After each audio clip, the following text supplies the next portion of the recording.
नमस्कार मित्रांनो, मी विश्वा दसाळ. महाराष्ट्राचा बिहार झालाय का? हा प्रश्न सध्या सर्वसामान्य जनतेसमोर पडलेला आहे. कारण सकाळपासून उठलं तर सायंकाळी झोपेपर्यंत सर्वात जास्त बातम्या अत्याचाराच्या येत आहेत आणि याला जबाबदार कोण? हा देखील प्रश्न उपस्थित केला जातोय. स्थानिक जे पोलीस आहेत, हे याला जबाबदार आहेत का? कारण गुन्हेगाराकडूनच गुन्हेगारी होत असल्याचं एकंदरीत दिसून येतंय. राज्यामध्ये विविध जिल्ह्यामध्ये, विविध तालुक्यामध्ये, विविध गावामध्ये अत्याचाराच्या घटना सध्या आघाडीवर आहेत. त्यातच बीड हा सर्वात जास्त आघाडीवर असल्याचं एकंदरीत दिसून येते. गेल्या 8 दिवसामध्ये जवळपास 8 घटना या बीडमध्ये घडलेल्या आहेत. तसेच या राज्यामध्ये गृहविभाग नेमकं करतंय काय? हा देखील प्रश्न एकंदरीत उपस्थित केला जातोय.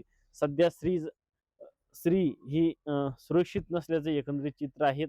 पण मात्र यावर ज्या महिला आयोग आहेत, हे देखील गप्प असल्याचं एकंदरीत दिसून येतं.